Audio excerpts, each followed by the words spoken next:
दोस्तों नमस्कार, आप सभी का एनसीआर क्लासेस प्रयागराज में स्वागत है। तो आज हम उत्तर प्रदेश पुलिस के प्रैक्टिस सेट नंबर 3 करेंगे, जिसमें हम लोग आज टॉप 25 जीके क्वेश्चंस करेंगे। तो देखते हैं आज का पहला प्रश्न मेरा क्या दिया है। भारत में दुग्ध क्रांति के जनक कौन है? भारत में दुग्ध क्रांति के जनक कौन है? ऑप्शन 1 दिया है MS स्वामीनाथन, ऑप्शन 2 दिया है वर्गीज कुरियन, ऑप्शन 3 दिया है नॉर्मन बोरलॉग, ऑप्शन 4 दिया है आपका विनोबा भावे। तो इसमें आपका आंसर क्या होगा? भारत में दुग्ध क्रांति के जनक कौन थे? आपके वर्गीज कुरियन थे। तो इसकी व्याख्या करते हैं। भारत में दुग्ध क्रांति के जनक कौन थे? आपके वर्गीज कुरियन। तो अब आपसे इसी में पूछेगा कि फ्लड ऑपरेशन किससे संबंधित है? तो आपसे किससे संबंधित है? दुग्ध उत्पादन से। किससे? दुग्ध उत्पादन से, जिसको हम क्या कहते हैं? मिल्क कहते हैं। दुग्ध उत्पादन से संबंधित है। फिर इसी में पूछेगा हरित क्रांति के जनक कौन है? हरित क्रांति के जनक आपको कौन से रहेंगे? स्वामीनाथन। कौन रहेंगे? स्वामीनाथन। और अगर आपसे पूछ लिया विश्व में हरित क्रांति के जनक कौन है, तो विश्व में कौन है? आपके नॉर्मन बोरलॉग हैं। अब आपको ऑप्शन नंबर 4 दिया है विनोबा भावे। तो विनोबा भावे जो आप उनको सुने होंगे, भूदान आंदोलन। क्या सुने होंगे? भूदान आंदोलन। उससे संबंधित आपको कौन? विनोबा भावे उससे संबंधित है। तो भूदान आंदोलन कब हुआ था? आपका 18 अप्रैल। कब हुआ था? 18 अप्रैल सन 1951 में आपका क्या हुआ था? भूदान आंदोलन। और विनोबा भावे आपके फर्स्ट यानी पहले व्यक्तिगत सत्याग्रही थे। दूसरा प्रश्न मेरा दिया है नमक सत्याग्रह आंदोलन के लिए महात्मा गांधी ने लगभग कितनी दूरी तय की थी? जब सत्याग्रह आंदोलन नमक सत्याग्रह आंदोलन हुआ था तो महात्मा गांधी ने कितनी दूरी तय की थी? ऑप्शन दिया है 350 मील, 241 मील, 400 मील और 123 मील। तो इसका सही आंसर मेरा क्या होगा? 241 मील महात्मा गांधी ने नमक सत्याग्रह आंदोलन के समय 241 मील की दूरी तय की थी। अब आपके मन में आएगा एक मील में कितने मीटर? तो एक मील में आपके होते हैं 1600 मीटर। कितने होते हैं आपके? 1600 मीटर आपके होते हैं। एक मील में 1600 मीटर आपके होते हैं। नमक सत्याग्रह कब आपका स्टार्ट हुआ था? तो कब स्टार्ट हुआ था नमक सत्याग्रह आपका? 12 मार्च। कब? 12 मार्च 1930 से। कब? 12 मार्च 1930 से 6 अप्रैल 1930 तक। कब? 12 मार्च 1930 से 6 अप्रैल 1930 तक। जब नमक सत्याग्रह हो रहा था तो इसमें कितने लोग शामिल हुए थे? 78 लोग। कितने लोग? 78 लोग शामिल हुए थे। यह कहाँ से स्टार्ट हुआ था आपका? साबरमती आश्रम। साबरमती आश्रम यह कहाँ पड़ता है? अहमदाबाद में ये पड़ता है आपका। तीसरा प्रश्न देखते हैं भारत में जीएसटी कब लागू किया गया था? जीएसटी का फुल फॉर्म क्या होता है आपका? Goods and services tax. तो भारत में कब लागू किया गया था जीएसटी? आपका 1 जुलाई सन 2017 को लागू किया गया था। तो इसकी भी देखते हैं व्याख्या। जीएसटी फुल फॉर्म मैंने क्या बताया? Goods and services tax. विश्व में सबसे पहले जीएसटी कहाँ लागू हुई थी? विश्व में। तो कहाँ लागू हुई थी? आपकी फ्रांस में। कहाँ लागू हुई थी? फ्रांस में आपकी सबसे पहले लागू हुई थी। उसके अगर आपसे पूछेगा भारत में सबसे पहले कहाँ लागू हुई थी, तो आप क्या बताएंगे? असम में। कहाँ? असम में। असम जो है वो क्या है? भारत का फर्स्ट राज्य है जिसको जीएसटी लागू करने वाला भारत का पहला राज्य है। आपका इसी क्वेश्चन में दिया है ऑप्शन नंबर 4 दिया है 1 जनवरी 2015। देखिए दिया है ऑप्शन नंबर 4 1 जनवरी 2015। 1 जनवरी 2015 में क्या हुआ था? नीति आयोग की स्थापना हुई थी। यही नीति आयोग 1 जनवरी 2015 से पहले आपका योजना आयोग था। नीति आयोग की स्थापना कब हुई थी? 1 जनवरी 2015। कब हुई थी? 1 जनवरी 2015 को। नीति का फुल फॉर्म क्या होता है आपका? National institute for transforming India. इसके आपके हेड कौन होते हैं? पीएम। कौन होते हैं आपके? पीएम। नेक्स्ट क्वेश्चन देखते हैं, क्वेश्चन नंबर 4। भारत के निम्नलिखित में से किस पड़ोसी देश का क्षेत्रफल सबसे अधिक है? पड़ोसी देश, नेबरहुड्स कंट्रीज आपसे पूछ रहा है, तो सबसे अधिक किसका आपका पड़ेगा? किसका? चाइना का। चीन का सबसे अधिक है। तो और इसी में देख लेते हैं म्यांमार आपका एक पूर्वोत्तर भारत का आपका एक देश है जो 7 सिस्टर है उसके आपके राइट साइड में। तो म्यांमार देश की राजधानी आपकी क्या होगी? न्यू पीता। क्या होगी आपकी? न्यू पीता। और बांग्लादेश की आपकी राजधानी क्या होगी? बांग्लादेश की राजधानी क्या होगी आपकी? ढाका। क्या होगी? ढाका। और आपकी पाकिस्तान की राजधानी क्या होगी आपकी? इस्लामाबाद। क्या होगी आपकी? इस्लामाबाद। क्वेश्चन नंबर 5 क्या दिया है? डॉक्टर के परिचय पर प्रतीक RX सामान्यतः क्या दर्शाता है? जब आप डॉक्टर के पास जाते हैं दवा लेने, तो डॉक्टर एक पर्ची बनाता है, जो पर्ची में दवा लिखता है उसके बाएं साइड में सबसे ऊपर लिखता है पहले RX, उसके बाद दवा का नाम लिखता है। उसी का मतलब पूछ रहा है कि RX का मतलब क्या होता है? क्या होता है? देना, देखना, लेना या संबोधित करना। आप बताइए इसका आंसर क्या होगा? डॉक्टर के पर्चे पर जो प्रतीक RX ये क्या दिखाता है? तो क्या दिखाता है? लेना। मतलब कि आप इससे जो मतलब उस पर्ची में लिखा है उस दवा को आप ले लीजिए, यही दर्शाता है। अब डॉक्टर का नाम आया है तो 1-2 सवाल इसमें और देख लेते हैं। डॉक्टर्स डे यानी कि डॉक्टर्स डे कब मनाया जाता है? चिकित्सक दिवस कब मनाया जाता है आपका? 1 जुलाई को। 1 जुलाई को मनाया जाता है क्योंकि इसी दिन किसका बर्थडे हुआ था, यानी जन्मदिन हुआ था? विधानचंद्र राय। इसी में एक पुरस्कार दिया जाता है BC राय पुरस्कार, जो किससे संबंधित है? आपका चिकित्सा से संबंधित है। और विधानचंद्र राय को भारत रत्न कब मिला था? 1961 में मिला था। कब मिला था? 1961 में। क्वेश्चन नंबर 6 क्या दिया है? निम्न में से किसमें मौलिक कर्तव्यों को उल्लेखित किया गया है? ऑप्शन फर्स्ट दिया है अनुसूची 4 क, दूसरा दिया है भाग 3, तीसरा दिया है भाग 4 क, चौथा दिया है भाग 4। इसमें पूछा है आपसे फंडामेंटल ड्यूटी पूछा, जिसका आंसर मेरा क्या हो जाएगा? ऑप्शन नंबर थर्ड भाग 4 क। इसकी भी देख लेते हैं व्याख्या।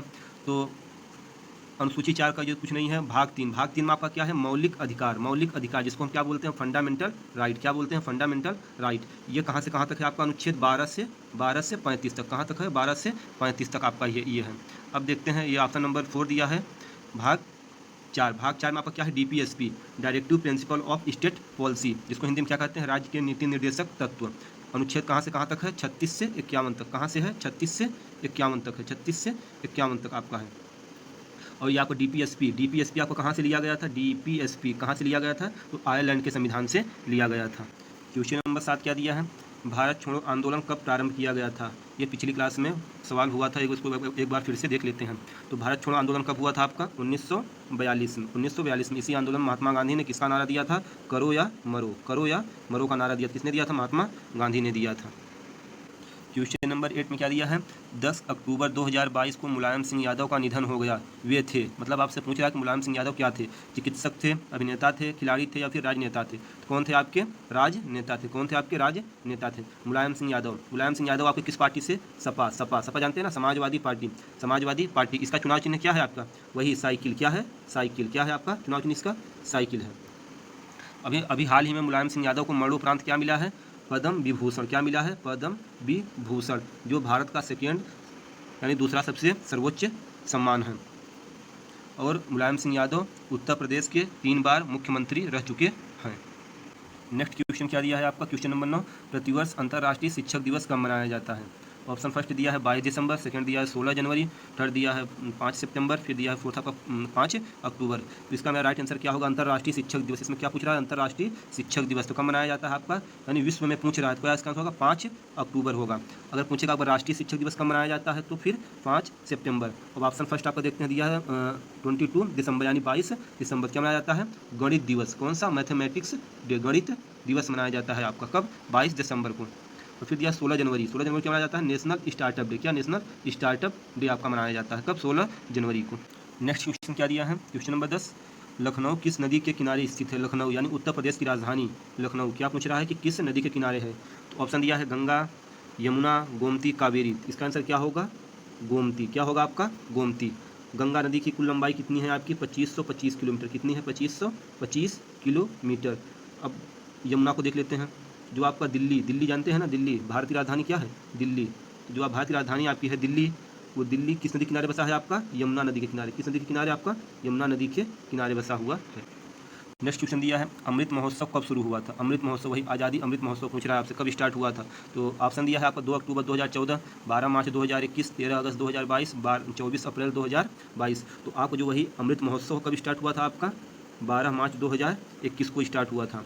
ऑप्शन फर्स्ट में क्या दिया है? 2 अक्टूबर 2014। तो इस दिन आपका क्या स्टार्ट हुआ था? स्वच्छ भारत अभियान। क्या? स्वच्छ भारत अभियान आपका स्टार्ट हुआ था कब? 2 अक्टूबर 2014 को स्टार्ट हुआ था। नेक्स्ट क्वेश्चन क्या दिया है? क्वेश्चन नंबर 12 जनवरी 2019 तक भारतीय संविधान में अनुच्छेदों की संख्या कितनी है? यानी आपसे पूछ रहा है कि 2019 से जो हमारे पास प्राप्त डाटा है उसके अनुसार आर्टिकल्स कितने हैं? आपके ऑप्शन नंबर 1 क्या दिया है? 448, दूसरा दिया है 395, तीसरा दिया है 402, चौथा दिया है 431। तो 2019 तक हमारे पास कुल कितने अनुच्छेद थे? 448। कितने थे? 448 थे। हमारे संविधान में भाग कितने हैं? संविधान में भाग कितने हैं आपके? भाग आप कितने पढ़ेंगे? 22 भाग। कितने भाग हैं आपके? 22 भाग हैं। और आप सोचेगा अनुसूची कितनी है, तब क्या बताएंगे आप? 12। कितनी अनुसूची हैं? 12 अनुसूची हैं। और हमारे संविधान को किसने लिखा था? प्रेम बिहारी राय जादा। किसने लिखा था? प्रेम बिहारी नारायण राय जादा ने लिखा था। किसने? हमारे संविधान को। नेक्स्ट क्वेश्चन क्या दिया है आपका? क्वेश्चन नंबर 13, प्रधानमंत्री नरेंद्र मोदी द्वारा विमुद्रीकरण यानी नोटबंदी की घोषणा कब की गई थी? पता है ना आपको कब की गई थी? 8 नवंबर सन 2016 को की गई थी, रात 8 बजे। प्रधानमंत्री ने क्या किया था? मोदी जी ने 500 और 1000 के नोट को क्या कर दिया था? बंद कर दिए थे। क्या किए थे? 500 और 1000 रुपये के नोट को क्या कर दिए थे? बंद कर दिए थे। अब जो आपकी 2000 की नोट इस समय प्रचलन में है वो भी सितंबर लास्ट तक क्या है? चल रहे हैं, उसके बाद वो भी प्रचलन से हट जाएंगी आपकी। सॉरी बच्चों, इसमें गलत टिक लग गया। इसका जो मैं बोला हूँ सही बोला हूँ, 8 नवंबर सन 2016 को। इसका आंसर बी वाला होगा, हमसे गलत टिक लग गया, फर्स्ट में लग गया, सॉरी। क्वेश्चन नंबर 14 देखते हैं। भारत के राष्ट्रगान के रचयिता कौन है? भारत के राष्ट्रगान के रचयिता कौन है? तो कौन है आपके? रविन्द्रनाथ टैगोर, बंकिम चंद्र चटर्जी, भगत सिंह या सरदार वल्लभ भाई पटेल। तो कौन है आपके? राष्ट्रगान को मेरे किसने लिखा था? तो रविन्द्रनाथ टैगोर। किसने लिखा था? रविन्द्रनाथ टैगोर। राष्ट्रगान को गाने में कितना समय लगता है? जन गण मन गाने में कितना समय लगता है? तो 52 सेकेंड अर्थात 52 सेकेंड लगता है। वही पूछेगा आपको राष्ट्रगीत, राष्ट्रगीत को किसने लिखा था? बंकिम चंद्र चटर्जी ने लिखा था। उसको गाने में कितना समय लगता है? 65 सेकेंड। सरदार वल्लभ भाई Patel, statue of unity, statue of unity जो कहाँ है? आपके गुजरात में है। Next question, question number 15, Krishna जन्मभूमि कहाँ है? अर्थात पूछ रहा है कि भगवान श्री कृष्ण का जन्म कहाँ हुआ था? अयोध्या में, मथुरा में, वाराणसी में या फिर प्रयागराज में? तो भगवान श्री कृष्ण का जन्म कहाँ हुआ था आपका? कहाँ हुआ था आपका भगवान श्री कृष्ण का जन्म? मथुरा में। कहाँ हुआ था? मथुरा में हुआ था। कहाँ हुआ था? मथुरा में हुआ था। और अयोध्या में किसका हुआ था? भगवान श्री राम का। किसका हुआ था? भगवान श्री राम का। कहाँ हुआ था? अयोध्या में हुआ था। वाराणसी में क्या है आपका? वाराणसी में क्या है? भारत माता मंदिर। क्या है आपका वाराणसी में? भारत माता मंदिर। क्या है? भारत माता मंदिर। कहाँ है आपका? वाराणसी में है। और प्रयागराज में क्या है आपका? प्रयागराज में लेटे हुए, कैसे? लेटे हुए बड़े हनुमान जी की मंदिर कहाँ है आपके? प्रयागराज में है। कहाँ है? प्रयागराज में है आपके। क्वेश्चन नंबर 16 दिया है, भारतीय संविधान का अनुच्छेद 343 किसके बारे में है? ऑप्शन फर्स्ट दिया है संघ की राजभाषा, सेकंड दिया है भारत के राष्ट्रपति, थर्ड दिया है संविधान संशोधन, चौथा ऑप्शन आपका दिया है इनमें से कोई नहीं। तो आपसे पूछ रहा है कि भारतीय संविधान का अनुच्छेद 343 किससे संबंधित है? किससे संबंधित है? संघ की राजभाषा से। किससे संबंधित है? संघ की राजभाषा से। भारत के राष्ट्रपति यानी भारत के राष्ट्रपति होगा किस आर्टिकल में लिखा गया है? किस आर्टिकल में लिखा गया है आपका? अनुच्छेद 52 में। किसमें लिखा गया है आपका? अनुच्छेद 52 में लिखा गया है। और पूछ रहा है इसमें तीसरा ऑप्शन क्या दिया है? संविधान संशोधन। तो संविधान संशोधन किसमें है आपका? 368 आर्टिकल यानी अनुच्छेद 368 में दिया है। और आपका भाग किसमें दिया है? भाग किसमें दिया है आपका? 20 में। किसमें दिया है आपका? 20 में दिया है। कृत्रिम वर्षा में निम्नोक्त में से किसका उपयोग किया जाता है? कृत्रिम वर्षा यानी जो मानव द्वारा वर्षा करवाई जाती है। जैसे मान लीजिए आप फिल्म देखते हैं ना, उसमें बारिश होती है, उसको क्या कहते हैं? कृत्रिम वर्षा कहते हैं। और इससे हम हाँ, इसमें पूछ रहा है कि इसे क्या कहते हैं? तो पहला ऑप्शन क्या दिया है? सिल्वर आयोडाइड, दूसरा क्या दिया? पोटेशियम क्लोराइड, तीसरा क्या दिया आपका? नाइट्रिक एसिड, चौथा क्या दिया आपको? Ferric oxide. तो इसका मेरा आंसर क्या होगा? जो कृत्रिम वर्षा होती कहती है सिल्वर आयोडाइड, सिल्वर आयोडाइड। तो आप बताइए अम्लराज किसे कहते हैं? अम्लराज किसे कहते हैं? किसे कहते हैं आपका? H2SO4। किसे कहते हैं? H2SO4 को कहते हैं। अगला क्वेश्चन, कास्टिक सोडा का रासायनिक सूत्र है। कास्टिक सोडा का रासायनिक सूत्र आपसे पूछ रहा है, तो क्या होता है? ऑप्शन दिया फर्स्ट NaOH, दूसरा दिया NaCl, तीसरा दिया NaCO3, चौथा दिया Na2CO3। तो कास्टिक सोडा का रासायनिक सूत्र आपका क्या होता है? NaOH, जिसको हम क्या कहते हैं? Sodium hydroxide. क्या कहते हैं? Sodium hydroxide. सेकंड आपका ऑप्शन क्या दिया है? NaCl, सोडियम क्लोराइड, जिसको क्या कहते हैं? साधारण नमक। क्या कहते हैं? साधारण नमक, जो हम लोग नमक खाते हैं वही साधारण नमक। आपका कौन सा होता है? NaCl। अगला क्वेश्चन क्या दिया है? किस वर्ष भारतीय अंतरिक्ष अनुसंधान संगठन इसरो की स्थापना की गई थी? इसरो की स्थापना आपसे पूछ रहा है। ऑप्शन फर्स्ट क्या दिया है? 1967, दूसरा दिया है 1969, तीसरा दिया है 1970, चौथा दिया है 1974। तो इसरो की स्थापना कब की गई थी? 1969 में। कब की गई थी? 1969, 15 अगस्त 1969 में की गई थी। 15 अगस्त 1969 में की गई थी। इसके वर्तमान हेड कौन है? इसके वर्तमान हेड यानी अध्यक्ष कौन है? किसके? इसरो के। कौन है आपके? एस सोमनाथ। कौन है? एस सोमनाथ है। कौन है? एस सोमनाथ। और आज आपके लिए एक नई खबर है कि आदित्य L1 जो अपना एक रॉकेट जा रहा है कहाँ? सूर्य के वातावरण के बारे में जानकारी लेने जा रहा है। यह क्या है? ये आपका निकल चुका है। क्या कर चुका है आपका? ये निकल चुका है सूर्य के बारे में जानकारी लेने के लिए। अगला क्वेश्चन क्या दिया है? उत्तर प्रदेश में सबसे लंबी नहर कौन सी है? उत्तर प्रदेश में सबसे लंबी नहर आपकी कौन सी हो जाएगी? शारदा नहर। इसमें कुछ विशेष था नहीं। अगला क्वेश्चन क्या दिया है? तमिलनाडु और श्रीलंका के मन्नार जिले के बीच मौजूद जल संधि को क्या कहा जाता है? तो यानी कि जो इसके बीच में हो तो क्या कहा जाता है? पाक जलडमरू मध्य, और मलक्का जलडमरू मध्य, सुंडा जलडमरू मध्य, मलिकू जलडमरू मध्य। तो देखिए पहले इसका जल संधि का मतलब समझ लीजिए क्या होता है। जल संधि का मतलब होता है कि दो स्थल भागों को जोड़ना, दो स्थल भागों को जोड़ना। जैसे आप संधि पढ़ते हैं ना, संधि में क्या होता है? संधि का मतलब क्या होता है? जोड़ना। ऐसे इसमें क्या लिखा है? जल, यानी जल को नहीं जोड़ा जाता है, दो स्थल भागों को जल के माध्यम से जोड़ा जाता है। उसे क्या कहते हैं? यानी कि जो जल संधि जो आपकी श्रीलंका और तमिलनाडु के बीच में जुड़ी, उसे क्या कहेंगे? आपका पाक जलडमरू मध्य कहेंगे। अगला क्वेश्चन क्या दिया है आपका? निम्नलिखित में से कौन सा शहर बहरीन की राजधानी है? बहरीन की राजधानी आपसे पूछ रहा है। बहरीन एक देश है, उसकी राजधानी पूछ रहा है। क्या होगी? अंकारा होगी, दोहा होगी, मनामा या फिर बेरूत। तो बहरीन की राजधानी आपकी क्या होगी? मनामा। क्या होगी? मनामा होगी। और अंकारा किसकी राजधानी है? पहले ये इस्तांबुल की हुआ करती थी, लेकिन इस समय ये तुर्की की राजधानी आप बोल सकते हैं। तुर्की, जिसका नया नाम क्या हो गया है? तुर्की है। और दोहा की किसकी राजधानी है? कतर दोहा, जानते हैं ना? कतर जो अभी फीफा वर्ल्ड कप हुआ है इसी में।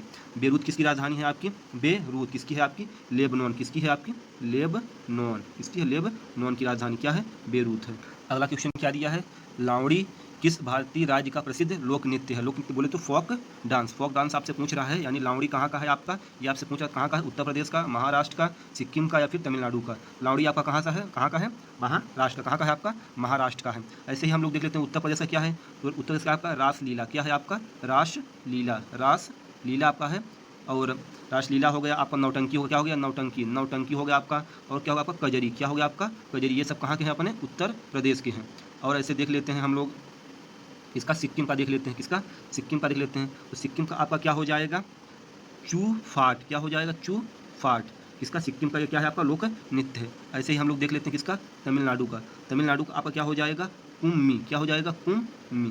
कुम्मी क्या हो जाएगा आपका, कुम्मी हो जाएगा। अगला प्रश्न दिया है, सरदार वल्लभ भाई पटेल की स्टैचू ऑफ यूनिटी किस नदी पर स्थित एक द्वीप पर है? ऑप्शन दिया है नर्मदा, ऑप्शन सेकंड दिया है साबरमती, ऑप्शन थर्ड दिया है तापी, ऑप्शन फोर्थ दिया है माही। तो ऑप्शन जो फर्स्ट दिया है नर्मदा, किस नदी पर आपका है, नर्मदा नदी। किस नदी पर है आपका, नर्मदा नदी पर है statue of unity. Sardar Vallabh भाई पटेल की प्रतिमा, इसकी ऊंचाई कितनी है, 182 मीटर। कितनी है, 182 मीटर। कहाँ पड़ती है आपकी, ये गुजरात में। कहाँ पड़ती है आपकी, गुजरात में। और ये माही नदी कौन सी, जो कर्क रेखा को 2 बार काटती है। किसको, कर्क रेखा को 2 बार काटने वाली नदी कौन सी है, माही नदी है।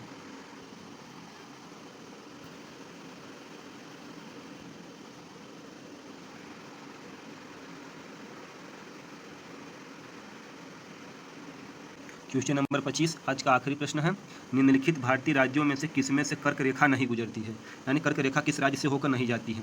तो पहले हम देख लेते हैं कर्क रेखा कहाँ से होकर निकलती है। भारत के 8 राज्यों से कर्क रेखा होकर गुजरती है।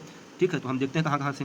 पहले आपकी जाएगी गुजरात, फिर आपकी जाएगी राजस्थान, फिर आपकी जाएगी एमपी, फिर आपकी जाएगी कहाँ आपके झारखंड, फिर आपकी जाएगी छत्तीसगढ़, फिर आपकी जाएगी वेस्ट बंगाल यानी पश्चिम बंगाल, फिर आपकी जाएगी त्रिपुरा, फिर आप कहाँ जाएगी मिजोरम। देखिए इसमें क्या दिया, राजस्थान से होकर जाती है, त्रिपुरा से होकर आपकी जाती है, मिजोरम से होकर जाती है, उत्तर प्रदेश। इसका आंसर क्या आपका होगा, उत्तर प्रदेश से होकर नहीं जाती है, उत्तर प्रदेश से होकर नहीं जाती है। तो आई होप, मैं आशा करता हूँ कि वीडियो आपको पसंद आया होगा। इसे ज़्यादा से ज़्यादा लाइक, सब्सक्राइब और शेयर कीजिए। जय हिंद।